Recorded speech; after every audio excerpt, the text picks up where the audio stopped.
자, 반갑습니다, 여러분. 드디어 의장님께서 귀환하셨습니다. 두 번의 결혼식을 마치시고 잘하셨습니다. 제한 시내는 그 험산 줄령에서 밤을 지새우고 고난의 행군을 지금 계속하고 계시다고 그러더라고요. 무슨 페이스북에 보니까 그 달러 플리퍼를 신고 뭐 어디 다니고 뭐 이런다고 그런 얘기를 하시더라고요. 아직 안 오신 모양입니다. 캠핑 다녀오신 분들도 있고요. 이제 내일부터 시작되는 달이 8월입니다. 8월 달에는요, 제가 워싱턴에 가요. 그래서 8월 12일부터 14일, 그러니까 금요일부터 일요일까지인데요. 워싱턴에서 2017년 정권 교체를 위한 전략회의 이런 걸 합니다. 참 별걸 다 하고 다녀요. 끝나는 날이 14일 일요일이니까 예배 시간까지는 뭐 문제는 없을 것 같고, 13일 날은 토요일인데 정우회 백악관 앞에서 평화행진 이것도 예정되어 있습니다. 자, 어찌되었던 7월의 마지막 일요일이고요. 게다가 또 7월의 마지막 날입니다. 7월 31일 이렇게 되네요. 방학은 아직 한 달 더 남았고요. 금년이 참 길죠, 방학이, 여름 방학이. 그래도 갑니다. 어머니 되시는 분들 너무 걱정하지 마십시오. 기도할게요. 하나님, 삶의 한순간순간이 지나갑니다. 추운 겨울도, 잎이 돋아나는 봄도, 나무가 무성한 여름도, 그리고 겨울을 준비하는 가을도 지나갑니다. 당신의 손으로 지나가게 하시는 그 세월 동안 우리가 지나가는 세월을 그저 바라만 보고 있게는 하지 마십시오. 이 지나가는 순간 속에서 우리가 해야 할 일이 무엇인가를 찾아 행하게 하옵소서. 아멘. 우리가 사는 삶에는 목적이라고 하는 것이 있다고 생각합니다. 학생들이 학교에 가는 것은 공부하기 위해서 가는 것이고요. 우리가 그로서리에 가는 것은 물건을 사기 위한 거죠, 당연히. 또 물론 세상을 살다 보면 딱 한 가지 목적만 가지고 하는 건 아니에요. 해서 극장에 가서 팝콘을 먹는다 라고는 하지만, 그렇다고 해서 팝콘을 먹기 위해 극장을 가는 건 아닙니다. 극장 가기 위해 팝콘을 먹는 거죠. 무슨 이야기를 하고자 하면요, 이렇게 세상을 살아가는 우리들의 삶 속에 믿음이라고 하는 것이 있다고 하면 믿음도 당연히 목적이 있어야 된다라고 하는 이야기를 하려고 합니다. 저는 이곳에서 함께 하셨던 분들이 이곳을 떠나실 때요, 그러니까 여기 스토스 교회라고 하는 곳에 함께 하셨던 분들이 떠나실 때 십자가를 만들어 드려요. 이렇게. 예전에는 뭐 사서도 드리고 그랬는데, 그 이유는 제가 직접 십자가를 다 만들어서 드립니다. 물론 십자가라고 하는 것은 예수의 고난에 대한 상징이에요. 물론 아시는 대로 십자가라고 하는 것은 로마의 사형 집행 방식이었습니다. 그래서 로마는 예수를 십자가형이라고 하는 처형에 따라 집행을 한 거죠. 그리고 죽였고요. 하지만 십자가라고 하는 것이요, 이렇게 십자가입니다. 이 십자가라고 하는 것이 부활이라고 하는 것이 전제되지 않는다고 하면, 그래서 단순히 그냥 고난이라고만 생각을 한다고 하면, 그건 십자가에 대한 의미가 제대로 해석되지 못하고 있는 겁니다. 생명, 그래서 부활이라고 하는 것, 다시 살아난다고 하는 것이 없는 상태에서 십자가를 이렇게 쳐다보면서 채찍질이나 가시관이나 뭐 이런 것들만 본다고 하면 그건 정말 의미가 없는 것이 되고 만다는 겁니다. 그럼에도 우리는 하나님을 믿는다고 하면서 흔히 예수가 고난을 당하셨다는 것에는 관심을 두고 가슴 아파하고 눈물 흘리고, 아, 주여 주여 내 죄로 이렇게 고난을 당하셨습니다 라고 흐느끼고 하지만, 정작 그 죽음의 의미가 무언가, 왜 예수가 채찍을 맞았고 십자가에 달렸고 왜 죽어야만 했는가 하는 것에 대해서는 깊이 고민하고 있지 않다는 겁니다. 물론 내 죄로 인해서 내 죄를 속해주기 위해서 예수가 십자가에서 죽었다, 이런 이야기들은 교리를 통해서 하도 많이 듣고 하도 많이 배워서 잘 알고 외우고 있는 겁니다. 그러면서 이어서 내 죄를 위해 돌아가신 예수님, 그 피로 우리가 깨끗함을 받았고 우리 죄가 용서함을 받았다라고 하는 것까지는 늘 외우고 있는데, 물론 그것 역시 믿거나 말거나 그건 다 각각이 가지고 있는 신앙의 결단인데, 그렇다 하더라도 예수가 내 죄를 구해주기 위해서 십자가에서 모진 고난을 당하고 죽었다라는 것에 눈물을 흘리고 감동하면서도 우리가 흔히 빠지는 오류가 뭔가 하면, 그 예수가 다시 살아났다라고 하는 것에 대한 느낌이 별로 없다는 겁니다. 물론 알죠. 부활이라는 것. 배워서 우리는 들어서 우리는 공부해서 그리고 누군가 가르쳐줘서 그래서 압니다. 또한 기독교는 부활의 종교다. 그리스도는 부활했다. 이런 것들도 많이 들었고 그렇다라고 믿기도 합니다. 아니 믿으라고 합니다. 더하여서 사도들의 신앙 고백이라고 하는 것이 있죠. 물론 우리 교회에서는 그거를 줄줄 외우지는 않습니다만 그 사도들의 신앙 고백에 따라서 몸이 다시 사는 것과 영원히 사는 것을 믿사옵나이다 라고 하는 것을 아무 의미 없이 그저 외우고 있습니다. 몸이 다시 사는 것과 영원히 사는 것을 이렇게 외운단 말이죠. 또한 마지막 날이 되면 하늘에서 나팔 소리가 와 하고 울려 퍼지게 되고 예수님이 구름을 타고 하늘로 올라가신 그 모습으로 그대로 다시 재림을 하게 되면 무덤 속에 들어가 있었던 모든 죽은 자들이 다 무덤에서 나와서 그때부터는 하나님이 새하늘과 새 땅에서 영원히 살게 해주신다 라고 하는 것을 늘 외워서 알고 있습니다. 하지만 여러분들 한번 생각해 보세요. 요즘처럼 화정을 하게 되면 어떻게 됩니까? 재가 되죠. 그래서 강가에 바닷가에 훌훌 뿌리고 마는데 무덤은 무슨 무덤이 있어요? 무덤 없이 죽은 자들이 아마 인류 역사 이래에 무덤 갖고 죽은 사람들보다 훨씬 더 많을 겁니다. 그러다 보니까 이런 것들은 그냥 외우는 것이지 그래서 알기는 알지만 느껴지지는 않는다는 거예요. 즉 부활이라는 것, 여기 지금 우리가 살고 있는 이 삶의 자리에서 이 부활이라고 하는 것이 우리와 어떤 관계를 갖고 있는가라고 하는 것에 대해서 느끼지 못한다는 겁니다. 사실은 이것이 지금 기독교가 가지고 있는 큰 문제 중에 하나예요. 예수의 고난 십자가는 아는데 그 십자가에서 내려와서 부활했다라고 하는 예수는 그럼 어디 있나? 그 예수가 지금 우리 곁에 있나? 그 예수가 누구인가? 하는 것에 대해서 관심 갖지 못하고 있다는 겁니다.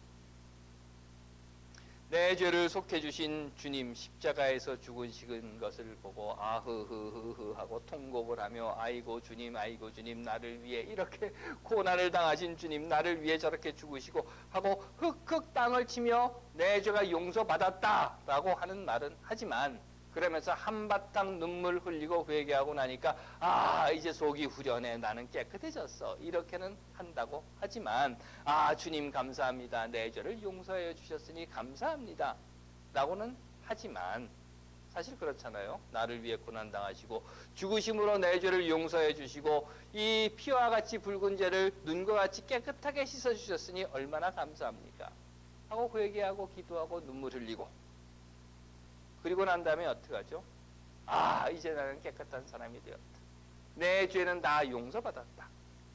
그러니 내 죄가 용서받은 이 깨끗한 몸으로 세상을 또 살아야지 하고 산단 말이죠. 그런데 뭘 뾰족한 수가 있습니까? 어제 살았던 것, 그제 살았던 것, 5년 전에 살았던 것, 10년 전에 살았던 것과 오늘 내가 회개하고 용서받았다라고 하는 그 눈물과 통곡 이후에 뭔가 뾰족하게 다른 사는 방법이 있습니까? 글쎄요. 있는 사람들도 있을지 모르겠습니다만 제가 보기엔 그래요. 지금 눈물 흘리고 통곡하고 회개하고 용서받은 그 이후에 또다시 내일은 어제 살았던 대로 산다는 겁니다. 그러면 어떻게 되죠? 또 죄를 지어요? 안 지어요? 뭐 꼭 죄 이런 말 하지 맙시다. 이런 뭐 어마어마하고 무시무시한 이런 단어를 쓰지 않더라도 내가 누구를 죽이는 것도 아니고 남의 집에 들어가서 총 들이대고 돈 내놔 이러는 것도 아니고 아니면 어디 화장실에 몰래 숨어가지고 몰카 찍는 것도 아니고 그렇다고 해서 뭐 31,000원짜리 밥을 몰래 받아먹는 것도 아니라 하더라도 뉴스 보셨죠? 김영란법. 그래서 3만 원까지는 먹어도 되고 3만 원에서 1,000원 넘어가면 그건 불법이 된답니다. 글쎄요. 도둑질을 하는데 3만 원어치 도둑질하는 건 괜찮고 3만 1,000원어치 도둑질을 하는 것은 죄가 된다는 겁니다. 여하튼 간에 회개하고 용서받고 그리고 나는 깨끗해졌어 라고 생각한 그 이후에 또다시 그 삶으로 돌아오면 그저 그 이전에 했었던 못된 짓, 나쁜 짓, 그런 짓들 안 하느냐 말입니다. 안 하기는요, 또 하죠. 그래서 옛 어른들이 소도 한 번 빠진 구덩이에는 다시 안 빠진다라고 이야기해 주셨지만 결국 소도 안 빠지는 구덩이에 사람은 어떻게 됩니까? 빠진다는 겁니다. 그러니 우리 삶이라고 하는 것은 항상 그 못된 짓, 허물된 짓 속에서 살아갑니다. 그러니 그렇게 얼마 살다 보면 어떻게 합니까? 또 회개해야 할 때가 되죠. 그러면 회개해야죠. 어디로 가서? 예수에게로 갑니다. 그래서는 채찍 맞은 예수를 보고 십자가에 달려서 피를 뚝뚝 흘리고 있는 그 예수를 보며 아이고 주님 내 죄 때문에 저렇게 고통을 당하시는구나 하고 눈물을 흘리고 가슴을 치고 통곡을 하면서 흐느끼고 회개를 합니다. 돌아서서 나올 때는 아 후련하다 내 죄가 다 용서받았다 이런다는 겁니다. 예수가 그런 사람들을 보면 뭐라고 얘기할까요? 아마 좀 이런 이야기를 할 것 같다는 생각이 들었어요. 야 이놈들아 이젠 좀 나 좀 내려놔라. 거기 십자가에 매달아 놓지 말고. 십자가 그것이 고난과 희생의 상징인 것은 틀림이 없습니다. 그건 더 이상 반론할 여지가 없는 겁니다. 하지만 십자가가 고난과 희생을 넘어선 생명이라고 하는 것을 보지 못한 상징이라고 하면 아니 생명을 가려놓은 상징이라고 하면 살림이라고 하는 의미 그러니까 살린다라고 하는 것을 십자가를 통해서 보지 못한다라고 하면 그건 의미가 없습니다. 그럼에도 우리는 아직까지도 채찍 맞고 있는 예수 아직도 그 십자가에 달려서 고통받고 있는 예수 그리고 십자가에서 죽은 예수, 그 예수는 보고 있지만, 그래서 예수는 아직도 그 십자가에 이렇게 달려서 죽어 있지만, 그 십자가에서 내려와서 이미 다시 살아난 그리스도의 자리를 우리 삶 속에, 우리 삶의 자리에, 우리 주변에 가지지 못하고 있었다는 겁니다. 아니, 어쩌면 오히려 사람들은요, 그 십자가에서 살아나서 내려오는 그 예수를 향해서 이렇게 이야기하고 있는 거예요. 아, 내려오시면 안 돼. 살아나지만 안 돼.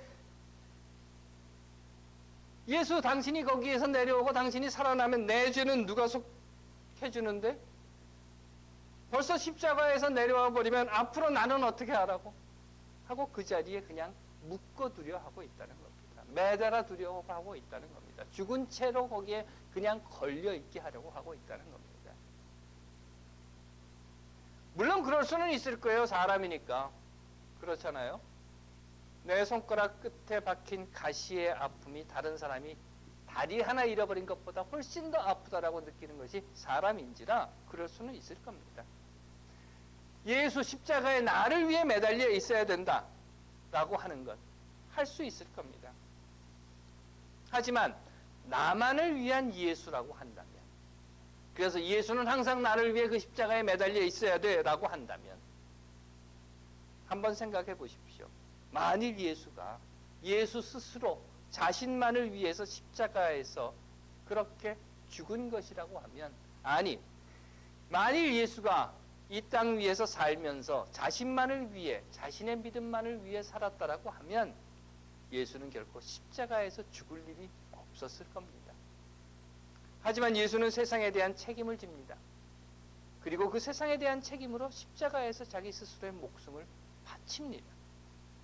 그럼에도 우리는 오늘날까지도 사람들은 세상은 빼고 이웃은 빼고 하나님도 빼고 예수도 빼고 오직 나만이 저 매달려 있는 대상이 그것이 무엇이든 간에 나에게 이익이 되고 유익이 되고 내 죄를 속해준다라고 하는 그 의미 하나로 매달아 놓고 있다는 겁니다.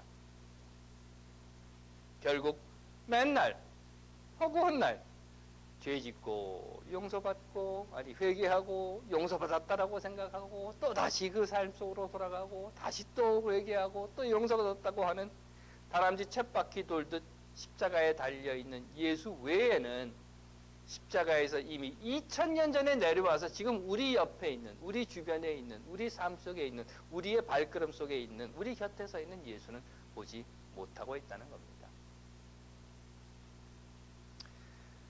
왜 그럴까요? 십자가는 감동이 되고 눈에 보이고 주여 주여 하고 외치고 눈물 흘리고 가슴 치면 속이 후련해지겠지만 또 용서되는 것 같기도 하지만 부활은 전혀 나와 상관없어 보이기 때문인 것입니다. 아니, 죄는 여기서 짓고 용서는 눈물 콧물 흘리고 나면 속이 후련해지지만 채찍맞고 십자가에 달려있는 예수의 모습은 지금 여기에 보이지만 부활, 생명 이런 것들은 나 죽은 후의 이야기이다 라고 하는 것 때문에 전혀 감이 잡히지 않는다는 겁니다. 그리고 지금 사는 것은 내가 용서받고 사는 것이고 죽은 후에 나는 무엇이 될 것이고 죽은 후에 영원한 생명을 얻을 것이고 죽은 후에 부활할 것이다 라고 이야기한다는 겁니다. 다시 말씀드립니다. 고난, 희생, 죽음, 십자가 이런 것이 부활과 생명을 전제로 하지 않는다면 즉 오늘 우리 눈에 보이는 그 십자가가 고난과 희생, 죽음이 오늘 살아있는 우리들에게, 오늘 지금 이 땅에서 살고 있는 우리들에게, 숨쉬고 있는 우리들에게, 공부하고 있는 우리들에게, 밥 먹고 있는 우리들에게, 애 낳고 돈 벌면서 생활을 하고 있는 오늘 우리들에게 부활, 생명, 그리고 우리의 삶과 연관되지 않는다면 예수의 고난, 아픔, 희생, 눈물 그것이 오늘 우리들의 삶을 변화시키지 못하게 된다는 겁니다. 그러면 그 십자가가 금으로 만들었든지 다이아몬드를 박아 놓았든지 그건 그저 이렇게 벽에 걸어놓은 죽어버린 화석밖에는 더 이상 우리에게 아무것도 주지 못하게 되고 맙니다. 그렇기 때문에 하나님께서 사랑하시는 여러분, 우리는 그 십자가에서 예수의 생명을 먼저 찾아야 합니다. 그리고 예수의 생명을 찾기 위해서 우리가 해야 하는 것은 예수가 어떻게 살았는지를 봐야 한다는 겁니다. 우리는 허망한, 아니 말도 안 되는 소리를 짓거려대면서 그냥 믿어, 넌 믿음이 없어서 그래, 너는 믿음이 약해서 그래 라고 하는 것으로 우기지만 그건 결국 우리를 믿음이라고 하는 오히려 믿지 못하는 오류의 구동 속에서 헤어나지 못하게 하는, 즉 삶의 목적이 아닌, 삶이 목적이 아닌 죽음이 목적인 믿음을 동아줄처럼 굳게 붙잡게 한다는 겁니다. 썩은 동아줄인 줄도 모르고 말이죠. 분명히 말씀드립니다. 믿음, 오늘의 삶, 오늘 지금 여기 이 삶의 자리에 관여하지 못하는 믿음은 그것이 십자가이든 고난이든 고통이든 그건 모두 가짜입니다. 다시 말씀드립니다. 예수의 죽음은 살기 위한 목적이었습니다. 죽기 위해 십자가에 올라간 것이 아니라 살기 위해 십자가에 매달렸습니다. 아니, 더 정확히는 예수는 십자가에 매달린 그 목적이 살리기 위한 것이었습니다. 내가 죽어 너희들이 살아야 한다는 것이었습니다. 그렇기에 너희들의 믿음의 목적은 사는 것이 되어야 한다라고 가르쳐 준 것입니다. 너희들이 믿는 믿음의 목적은 죽어서 천당 가는 것이 아니라 바로 지금 여기에서 살아야 한다라고 하는 것을 우리에게 보여준 것이 바로 십자가입니다. 그리고 언제? 바로 오늘 지금 이 자리에서 그것도 예수처럼 사는 것. 강도 만난 사람의 신음소리를 들으며 사는 것, 죽어가는 자들의 음성을 들으며 사는 것, 눈물이 떨어지는 소리를 듣는 것, 슬픔이 가슴을 메어지게 하는 소리를 들을 수 있는 삶, 굶주림으로 흐느끼는 아이들의 그 울음소리에 가슴을 여는 삶, 하나님이 만들어주신 이 아름다운 세상이 서서히 죽어가며 흐느끼는 그 소리를 느끼며 사는 삶, 배고픈 자에게 먹을 것을, 병든 자에게 치료를, 갇힌 자들을 돌아보게 하는 삶, 우는 자와 함께 울어주고 웃는 자와 함께 기뻐해주는 삶. 아주 간단히, 정말 간단히, 그리고 짧은 글로 여러분들께 설명을 드리자고 하면, 예수가 우리에게 보여준 삶은, 그리고 예수가 십자가에서 죽은 이유는 우리로 하여금 잘 살게 하고자 하는 겁니다. 잘 살아라. 그것이었습니다. 그것도 너 혼자 잘 살아라가 아니라 함께 잘 살아라. 그것이 믿음의 목적이었으며, 이것이 바로 십자가를 통해서 우리가 보아야 할 십자가의 참 의미인 것입니다. 그래서 저는 이곳을 떠나는 분들에게 십자가를 만들어 드립니다. 이곳을 떠나 어디를 가시든지 잘 사시라고. 그리고 한 걸음 더 나가서 함께 세상을 살아가는 이웃들뿐만 아니라 하나님께서 만들어 주신 모든 세상을 잘 살게 하시라고. 누구처럼? 예수처럼 말입니다. 이것이 오늘 예수처럼 살겠다는 자들의 책임이라는 겁니다. 예수의 고난과 고통과 죽음, 내 죄를 용서해 주신 그 감사와 기쁨, 나만의 예수가 아니라 그 십자가를 통해 우리에게 생명을 주고 잘 살라고 이야기한, 아니 잘 살게 하려고 이야기한 바로 그 예수를 믿는 자들이 세상에 대해서 지어야 할 책임이라는 것입니다. 하나님께서 사랑하시는 여러분, 십자가는 생명이며 믿음의 목적은 살림에 있습니다. 살리는 것에 있습니다. 잘 삽시다. 그리고 잘 살게 합시다. 그러므로 이제부터 십자가를 보게 되실 때는 어디에서 보시든지 저기 십자가 있네 하고 그냥 지나쳐 버리지 마시고, 어디에서 보시든지 부끄럽지 않게 잘 살아야 되겠다 하는 마음을 가지시기를 간절히 바라는 것입니다. 하나님께서 사랑하시는 여러분, 정말 잘 삽시다. 기도하겠습니다. 하나님, 오늘 지금 이 자리, 우리들의 삶의 자리에서 하나님 앞에서 그리고 세상 앞에서 부끄럽지 않게 잘 살게 하옵소서. 아멘.